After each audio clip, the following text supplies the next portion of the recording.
اهلا وسهلا في قناة كنزة كويزين. اليوم ان شاء الله حندير معكم كاطو يجي بزاف بنين وخفيف وبمكونات بسيطه ويعطينا كميه مليحه.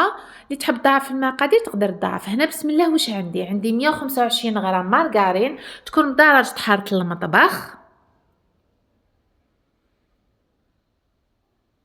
ونزيدو نديرو هنا 2 مغارف كبار تاع الزيت. بيان سور اذا ضعفتوا المقادير حديروهم في 2 ولا في 4.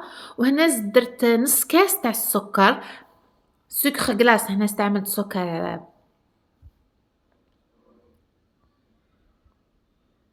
هاد الحلوه تشبه شويه كيما بوسوله تمسو، لكن مانيش دايره لها الاضافات تاع بوسوله تمسو. كيما كنتو تشوفون نخلطوا مليح الخليط تاعنا حتى يتجانس تاع السكر والزيت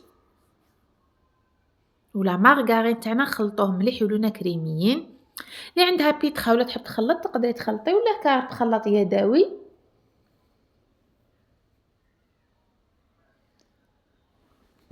هنا ما حكمتليش الكاميرا، درت حبه بيض متوسطه، درت مغرف صغيره لافاني ورشه الملح دائما ما نساوهاش.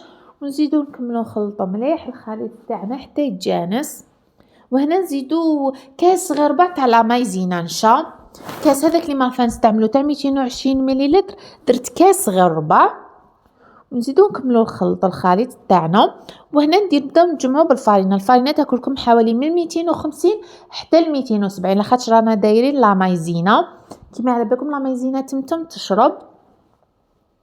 ودرت مغرف ممسوحه خميره الكاطو ما تكتروش صغيره. ونبداو نجمعوا الخليط تاعنا غير هكا فقط بالاصابع بلا ما نعجنو كيما نقول لكم دائما باش الكاطو تاعكم يجي بيان سور بنين ومليح خفيف لداخل. والفارينه كما قلت لكم تقدر تاكل 250 حتى 270، لكن نتوما مستحسن ديروا بالتدريج حتى تحصلوا على هذا القوام.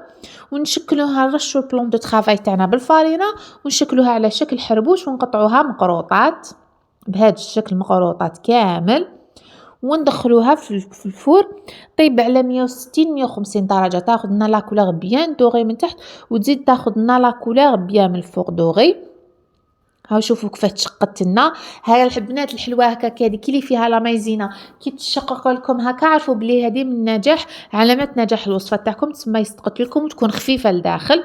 درت لها غير تيتري شوكولا، وهذوك 2 حبات برك درت لهم شوكولا.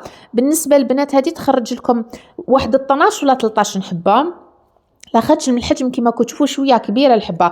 اذا صغرتوا المقروطه تاعكم ودرتوها شويه حاطه حتعطيكم اكثر. وهذا هو الحلوه تاعنا جات تذوب ذوبان.